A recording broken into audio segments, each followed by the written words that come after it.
Welcome on back to my next episode of my Jcraft video game horror review, whatever you would call it, have you. I know it's been a while. I had vacation and I'm finally locking in on a schedule for my streaming, video editing, and YouTube. So I know it's been a hot minute, but the next game I have in store for you is Playback.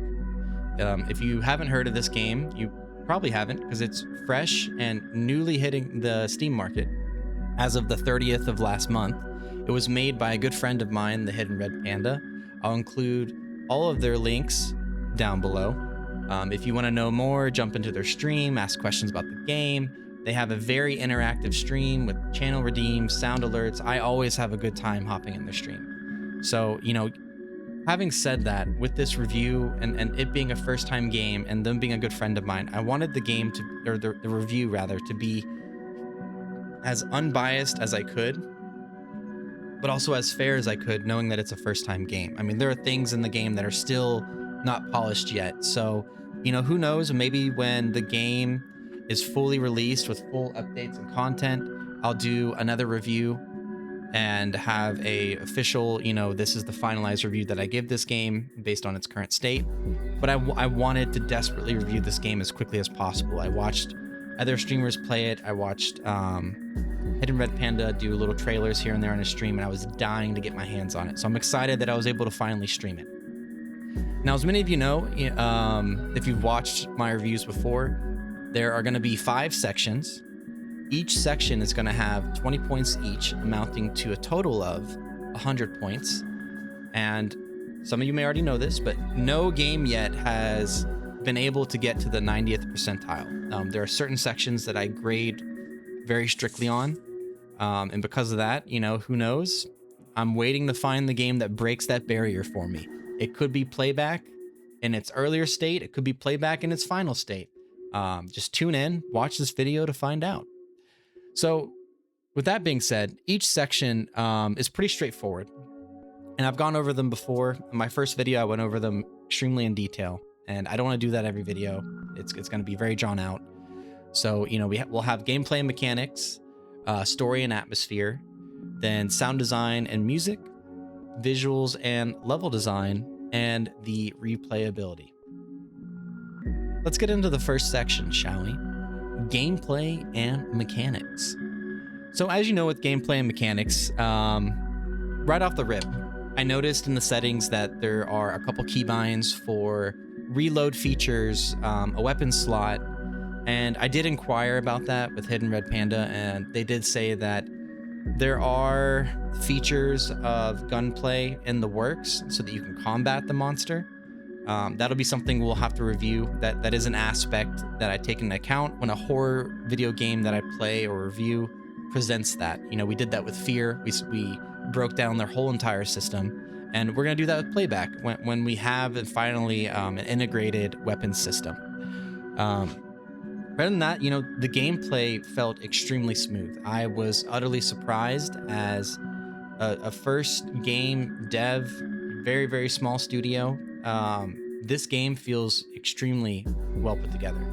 There are a few things. We had the letter bug where if you finished on normal mode, let's say you collect 3 papers, when you start the next normal mode, it's going to bleed into that playthrough. So you already will have 3 papers.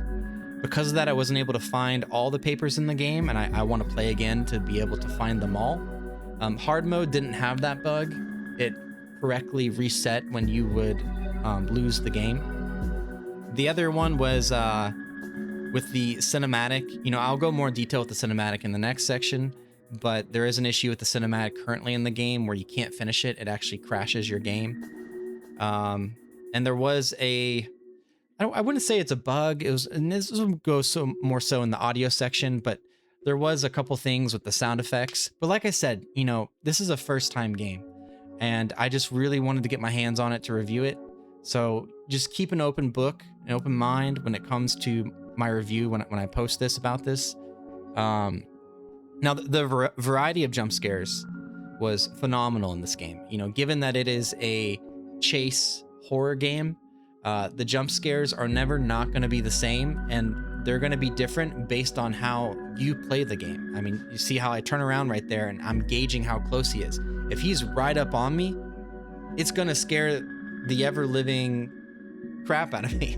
So, you know, it really depends on how you choose to play this game, on what kind of jump scares you want. On normal mode, you can outrun the boss pretty easily. On hard mode, I said boss, but the creature, the monster, whatever you call it, is literally on your tail the whole entire playthrough. You're getting scared nonstop. You can't catch a breath.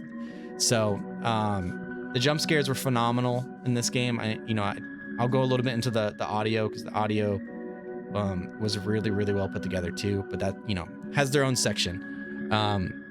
The controls, I really didn't have any issues with the controls. I liked that Hidden Red Panda instilled where if you crouch and you want to go into sprinting, you have to hit the crouch button again to get up. And I forgot that a couple times, and it ended up getting me in the end and losing the game. And it's one of those things where it's frustrating, but in a good frustrating way, you know, where a game is correctly challenging you in the way that you feel like your brain and your skills are actually being put to the test. So, you know, having said that, taking all that into account, with gameplay and mechanics, I'm going to give it 15 points. Now getting into our next section, story and atmosphere. This and audio are my two favorite sections to review. It is the two sections that I wholeheartedly say creates immersion with a horror game. And it's what caused me to create these review games, because I'd watch games and I go, where's the music? Or I'd watch games and listen to the story and I go, this story sucks. And, you know, I just think to myself, like, if we just bring this out in the open, that these variables, these facets, this is what makes a horror game amazing. It doesn't have to be crazy brought out, you know, it can be something simple as a great story, or a custom horror music by some, you know, SoundCloud artist or whatever, you know, wherever you may find it. But anyways, you know, with story and atmosphere, you know, what can I say? I mentioned on stream to Hidden Red Panda that there are games that I play that are already fully completed, or there's games that are still getting updates, but they're polished, and their stories are very lackluster. I struggle attaching myself to them. Yet playback, oh my playback, you have done a beautiful thing with the story in this game. Dr. Zeno is an amazing antagonist.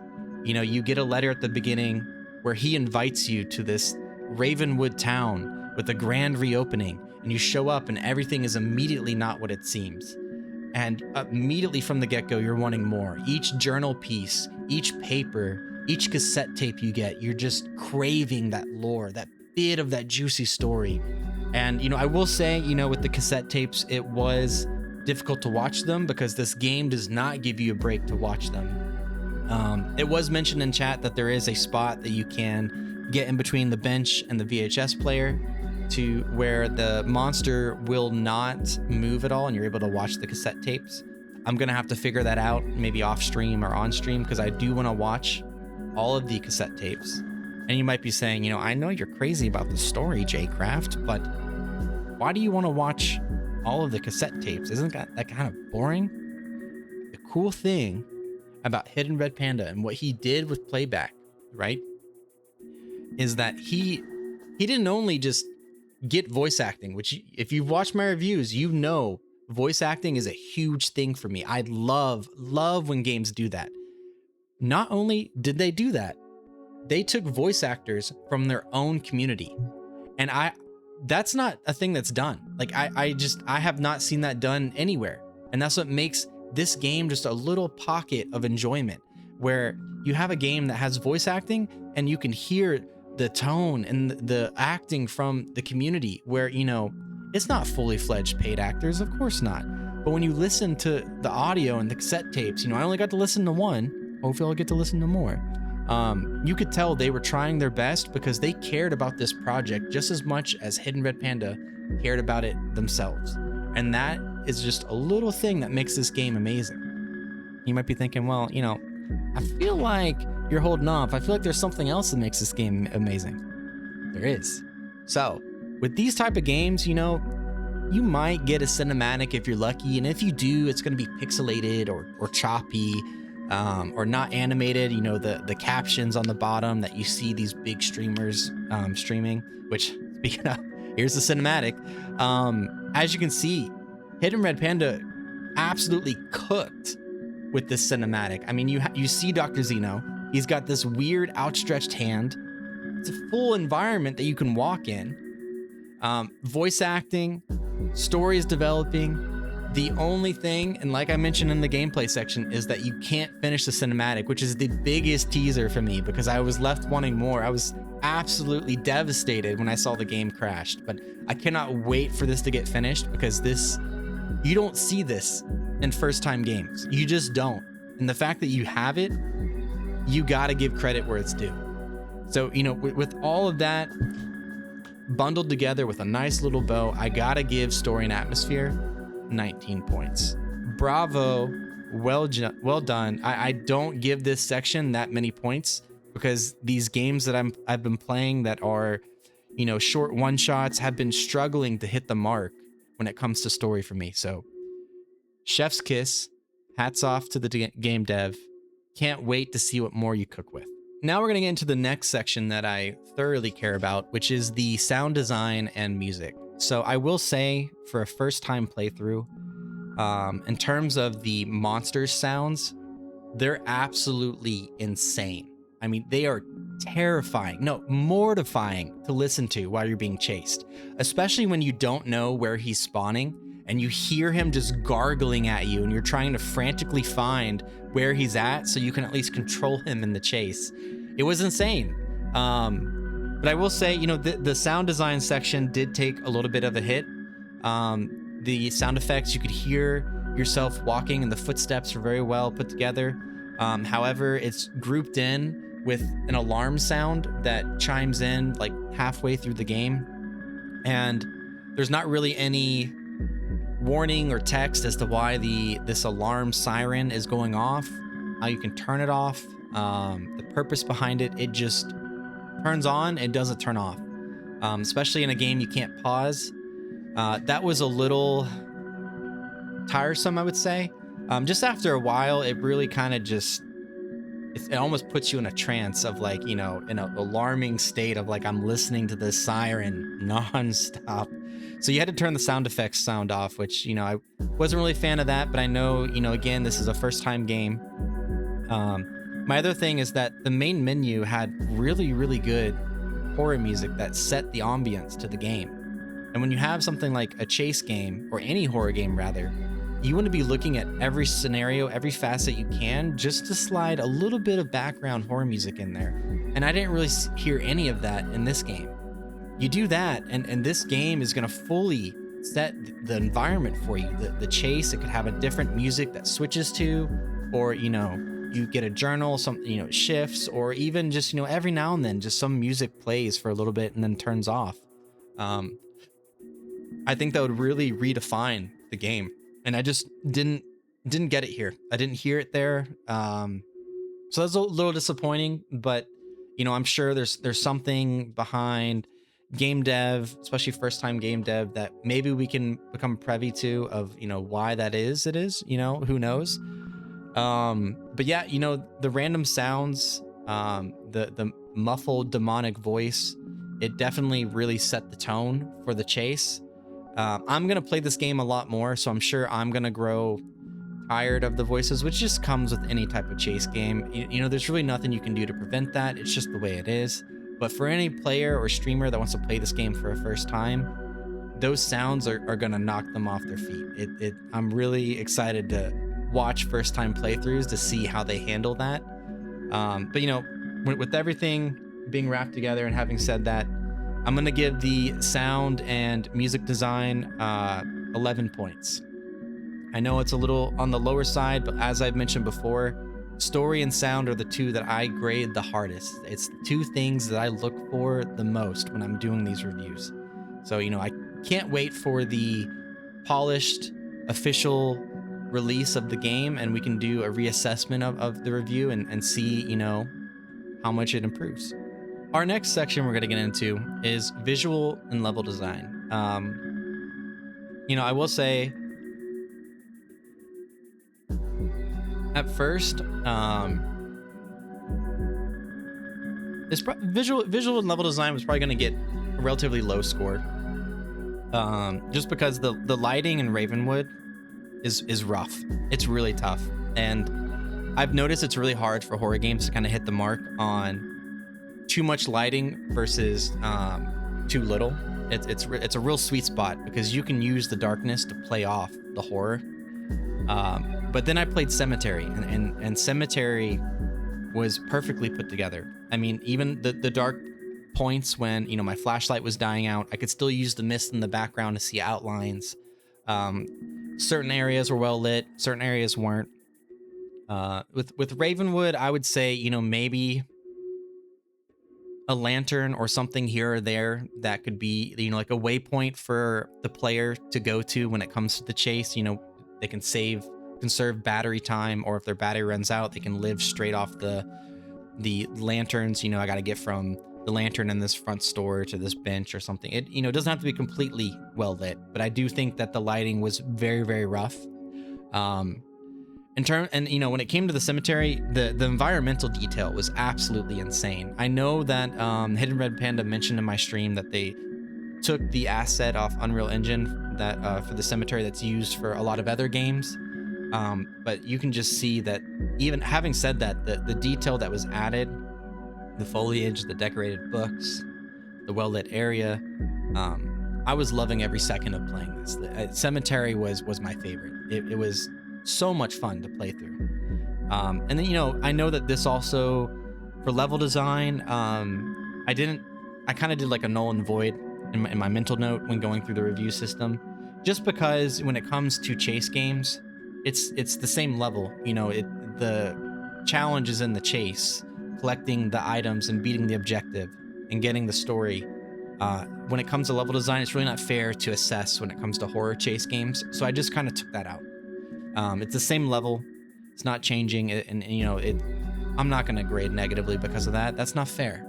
That's not how the game was designed with that in mind. They're not going to look at my review system and cater it towards that. So when it happens to that, I created this review system to be as fair as possible. In certain sections, I'm able to just nix them. So,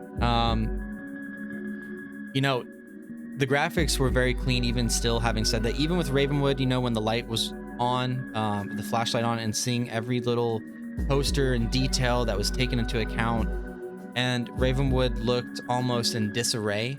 Each time I played, there was something that I noticed that was either destroyed or like a statue or something that I just missed, mainly because it was too dark, but also the fact that I'm able to rediscover new things each time I'm playing. I like that. I like being able to get each, I guess, how do I say this? More and more immersed with the environment each time I play. It's I can't play it once and be like, I know where everything is, like I'm playing it, I'm learning, oh, look at this store, this is cool, wish I had time to go into each store, but you don't with this game. But having said that, wrapping everything together with visual and level design, I'm gonna have to give it 15 points. So replayability is a section that I threw into horror games because I've noticed a lot of horror games are what I call one-shots, where you do them once, you either stream them or just play them to get the achievements, and then you never touch it again.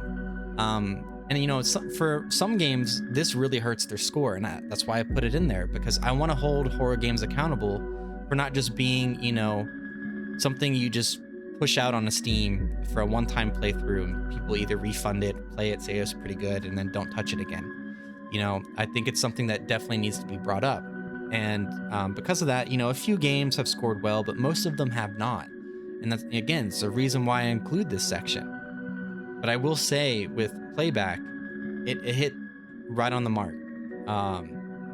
Playability is there. I mean, it's a chase horror game. You can go over and over again and try to get faster and faster, or see if you can discover locations easier, and just keep going through. I mean, you could make it a whole thing when it comes to the game of trying to do like a challenge on stream, you know, there's just so many, the possibilities are endless with replayability, with playback.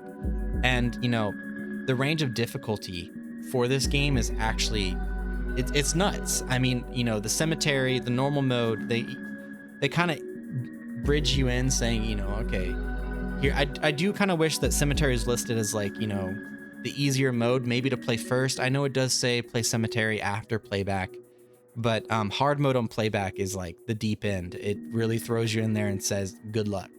So I love a good horror game that just has a wide range of difficulty. I mean, that is amazing to have. I personally enjoyed this game. I loved it. I mean, I love streaming this game. I loved every second of it. I truly did. It was a lot of fun. It's probably one of my top 5 favorite horror streams that I've streamed to this date. And I know that with the replayability section that this game's gonna hold up. You know, that's something that I take into account, where if, you know, a game's older, I, you know, review whether or not is this game still playable in today's gaming climate. And playback still is, and the crazy part is it's not done yet. There's still more content coming out. So having said that, you know, it's only gonna get better from here on out. So yeah, you know, wrapping all that together with replayability, I gotta give it 19 points. I mean, absolutely job well done. You know, with a horror game and, you know, type of things that I look for, I love that this game hit it on the mark. This is something that I just makes my heart warm, because I'm like, you know, I can play this game over and over again. I do, you know, I think it'd be cool to have like a timer or something that you can turn on, because I think there's a real possibility for speedrunners in this game. And I've not really been a speedrunner streamer myself, but it's definitely something I would try. You know, it'd be fun to see, you know, how fast I can beat hard mode if I ever can beat it. But yeah, you know, bravo. I mean, 19 points, that's huge. If you've been doing the math, if not, I can do it for you. Playback's final score is a grand total of 79 points, or 79%. Now you might be thinking, you know, okay, well, that's a little rough, but here's the thing, is the game's not done yet. And for a first time game dev, that is a huge score. I mean, I've already reviewed a few games on my channel that have gotten into the 70s and they're done. And, you know, it's sad to say, but, you know, that's what the review system is for. And I tried to create as equal as possible. And the fact that you scored a 79 based on the system that I created to create the most equal review of horror games is absolutely huge. And, you know, with the sound design, the story, you know, everything put together and all the things that really impressed me, you're on the up and coming, Hidden Red Panda. You know, this is an amazing first project with playback, and I cannot wait for the final, and I cannot wait to do a final review. This game is, I mean, take out the, you know, the bugs and whatnot, it's almost done. Like, it's almost a polished product. And the fact that you're still not done, there's more content that I'm not gonna say, because I'm gonna let you do that. There's more content coming to the game. There's more mechanics with weapon systems. It's gonna absolutely get better, and I can almost guarantee you I'm gonna review this game again. I had so much fun playing it, you know, and, you know, players don't realize though, but, you know, but having the hidden feature of, like, you know, when you pause and the monster keeps coming towards you, that creates immersion. And with, you know, I know the sound was a little lacking, but with the monster's sound, immersion. The story, as you can already tell, absolutely loved it. Full on immersion. I cannot wait to find out what more is in store with Dr. Zeno. I think, yeah, I read something at the end, because, you know, there's journals in the main menu that you can read after you collect them. There's something that Chat and I read about Dr. Zeno's laboratory, which, you know, we were speculating that could be another map, another chase map, which would be absolutely insane. Cannot wait to see that. If that does come true, I would love for that. I would love for any content for this game, but, you know, part of it is, you know, a little biased, because, you know, you are a good friend of mine, but I can't tell you the last time I've been this excited about the content of a game that's up and coming. The last game was Surrounded, which, you know, I don't really ever want to do a review on that because that's, you know, one of my part-time games that I just play for fun. It's not really in the same breath as these games I review. But, you know, I can't remember the last time that I've been this excited about a game that's actively getting content. But yeah, you know, obviously 79, it could be higher, but again, for a first-time game, that is amazing. So, job well done. And as you may know, you know, fun little tidbit I like to throw in here is the next and final section, fun facts. So, with fun facts, it's kind of hard to find with, you know, small-time games. I do have to dig a little deep to find, but the fact that, you know, I'm friends with the developer, I did find, you know, a little bit just through, you know, interviewing and asking questions on stream. As you may all know, this game was made by one dev.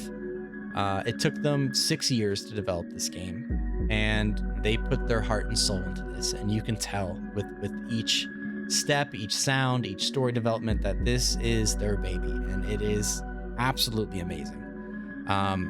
Through stream, though, when I was streaming this game, I did find out from TheHiddenRedPanda that they made a mistake in their coding that actually caused their coding to wipe itself, and they lost all their progress.